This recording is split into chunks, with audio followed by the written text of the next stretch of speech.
No messages, no calls, yet they stay on your mind. The 9 deep psychological reasons you can't let them go.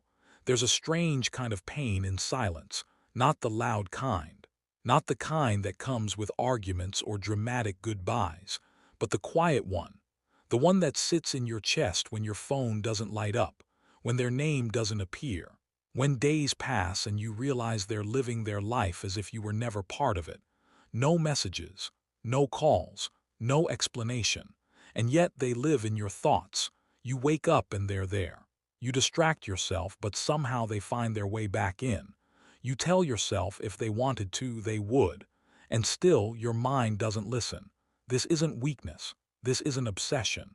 There are real, deep psychological reasons why this happens, and today I'm going to walk you through all 9 of them. This is deep mindset. Let's begin. Reason number 1. Your mind hates unfinished stories.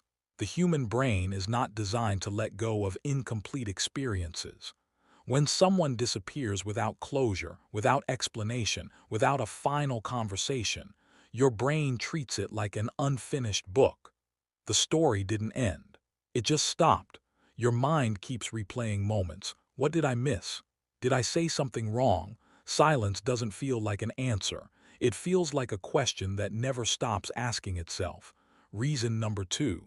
Emotional bonds don't follow logic. You can understand something intellectually and still feel the opposite emotionally. Logically, you know they're not reaching out. You know they've chosen distance.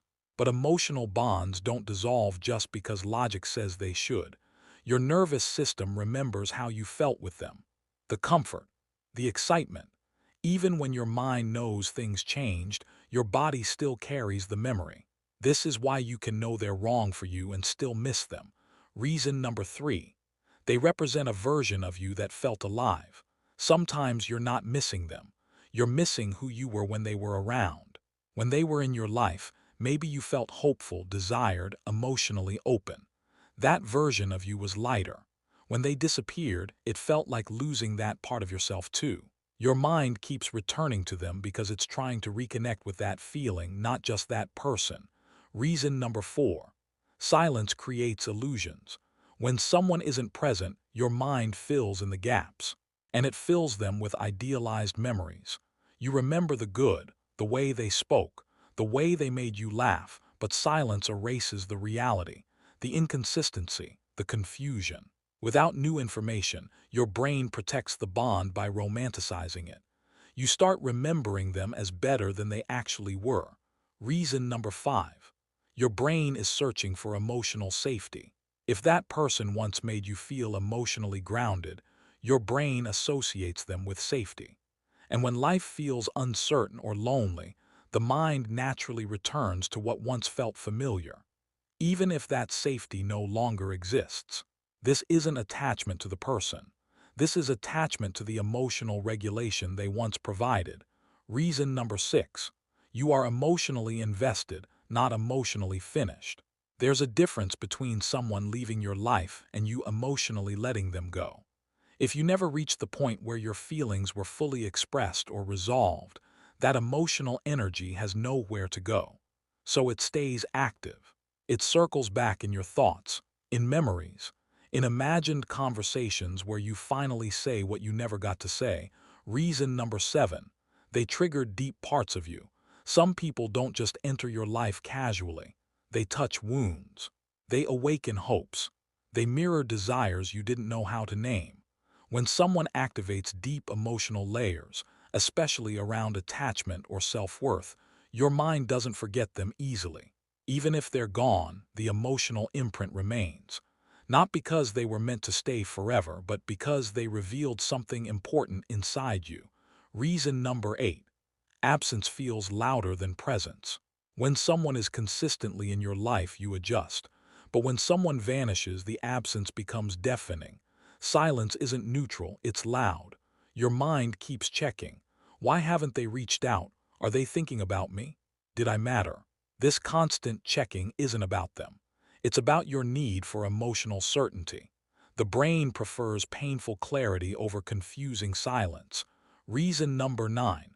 You're grieving something that was never fully realized. Sometimes what you're mourning isn't the relationship, it's the potential. What could have been, what you imagined, what you hoped might grow. And because it never fully happened, the grief feels unfinished. There's no clear breakup, no final fight, just a slow fade. And that kind of loss is one of the most confusing to process. So what does all this mean? If someone stays on your mind despite no contact, it doesn't mean you're weak or stuck forever. It means something meaningful passed through your emotional world. And meaningful things don't disappear overnight. But here's the truth. You don't need them to come back for your mind to finally let them go. Closure doesn't always arrive as a message. Sometimes it arrives as understanding. Sometimes as acceptance. Sometimes as choosing yourself again, slowly, gently, without forcing anything. Stop blaming yourself for still thinking about them. This isn't a character flaw. Give yourself permission to feel what you feel without judgment. Create your own closure. Write them a letter you'll never send. Say everything you need to say, not to them but for you. Stop checking their social media. Stop replaying old messages. Every time you do, you reopen the wound. Closure requires distance, and distance requires discipline. Redirect that energy toward your goals, your healing, your growth.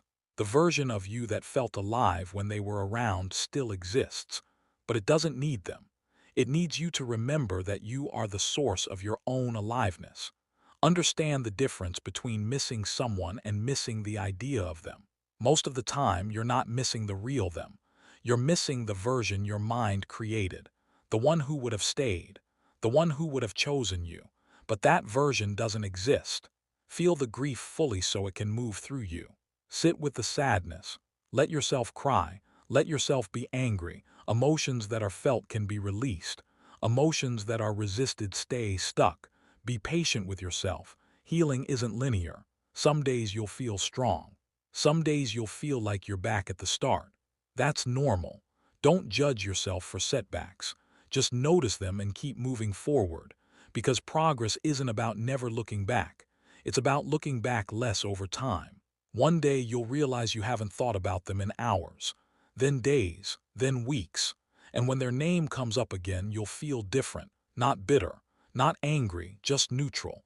That's when you'll know you're free, not because they came back, but because you chose yourself enough times that your mind finally believed you. If someone is heavy on your mind right now, I want you to know this. You're going to be okay. Not today, maybe not tomorrow, but eventually. And eventually will come faster than you think. The person you're meant to be with won't make you wonder, won't leave you in silence. They'll show up consistently, clearly, without you having to beg for it. And until that person arrives, your job isn't to wait. Your job is to become so whole that when they do show up, you'll know you didn't settle. If this resonated with you, comment one word that describes how you're feeling right now. Healing, tired, hopeful, whatever it is.